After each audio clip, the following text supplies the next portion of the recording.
Dan saudara, pasca perusakan lebih dari 60 kotak suara di 15 tempat pemungutan suara di Parado Bima, Nusa Tenggara Barat, polisi menangkap 2 pelaku yang diduga menjadi dan melakukan pembakaran.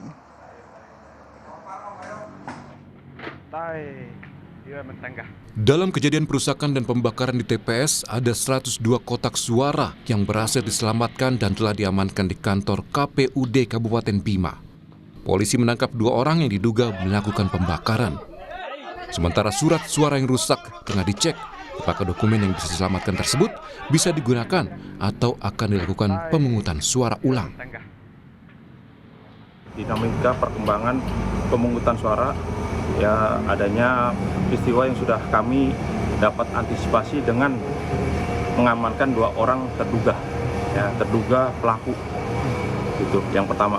Yang kedua, kami akan berkoordinasi dengan Bawaslu untuk melakukan penegakan hukum secara terpadu dugaan tindak pidana pemilu.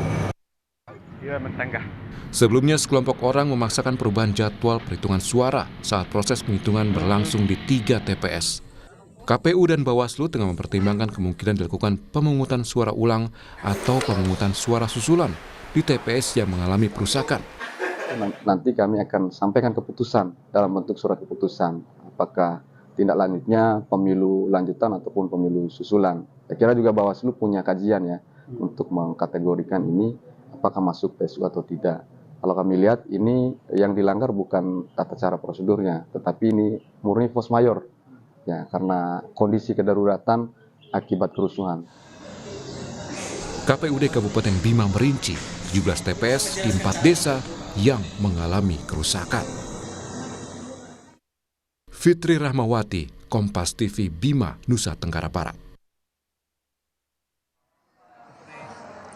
Dan bagaimana saudara perkembangan penanganan kasus perusakan TPS di Bima, Nusa Tenggara Barat? Kita sapa jurnalis Kompas TV, ada Fitri Rahmawati di sana. Fitri, dari 2 terduga pelaku pembakaran TPS di Bima, Nusa Tenggara Barat, apa perannya dan apakah nantinya akan dilakukan pemungutan suara ulang? Ya, Reja dan juga saudara, pagi ini saya dapat menyampaikan 2 hal penting terkait dengan kasus perusakan dan pembakaran logistik yang ada di Kabupaten Bima di Kecamatan Parado.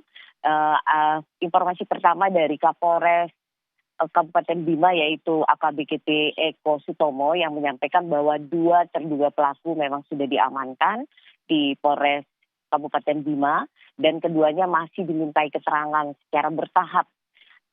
Terkait hal ini memang aparat kepolisian menduga ada keterlibatan pihak lain sehingga keterangan dari 2 orang pelaku yang berinisial AB dan JN ini sangat penting untuk menelusuri siapa saja yang terlibat dalam kasus perusakan dan pembakaran ini. Mengingat kasus ini tidak terjadi pada 1 atau 2 TPS saja, Reja, tapi terjadi pada 17 TPS yang ada di Kecamatan Parado, Kabupaten Bima ini. Dan kejadian itu terjadi secara bersamaan dan masif oleh sekelompok orang. Sehingga polisi menduga ada keterlibatan pihak lain selain 2 orang yang sudah diamankan oleh aparat kepolisian ini. Aparat kepolisian juga, Reja dan juga saudara, ini terus berkoordinasi dengan Bawaslu Kabupaten Bima dan juga KPU Kabupaten Bima, termasuk juga yang ada di Provinsi Nusa Tenggara Barat. Mereka terus melakukan rapat koordinasi untuk memastikan apakah kasus ini termasuk tindak pidana umum atau tindak pidana pemilu. Aparat kepolisian terus akan berkoordinasi untuk memastikan hal itu.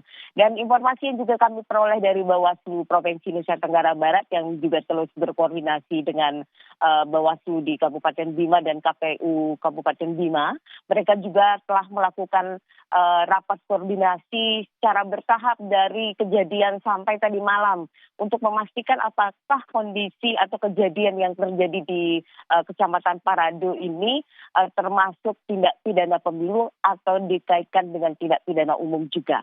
Dan Ketua Bawaslu Nusa Tenggara Barat Administratif juga menyebutkan kepada kami, memberi keterangan kepada kami bahwa ada 2 pasal yang kemungkinan akan disangkakan kepada para terduga pelaku ini, yaitu pasal 517 dan 532.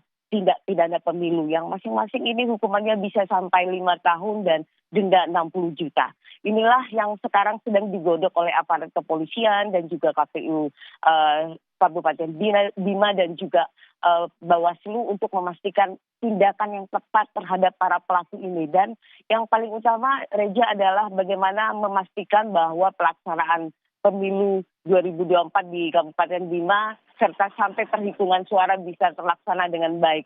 Dan saat ini, Reja, saya dapat sampaikan juga kepada Anda bahwa di kantor atau di gedung KPU Kabupaten Bima telah diamankan sebanyak 102 kotak suara yang berhasil diselamatkan.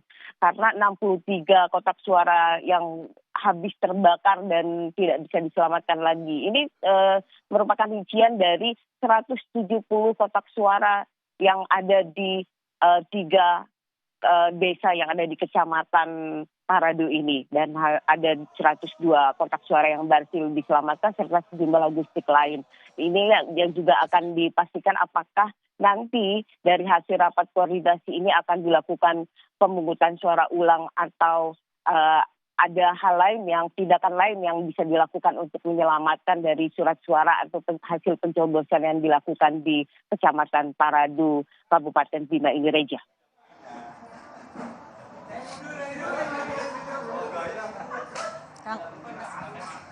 Kembali ke Reja. Baik, terima kasih Fitri Ramhawati melaporkan langsung dari Bima, Nusa Tenggara Barat.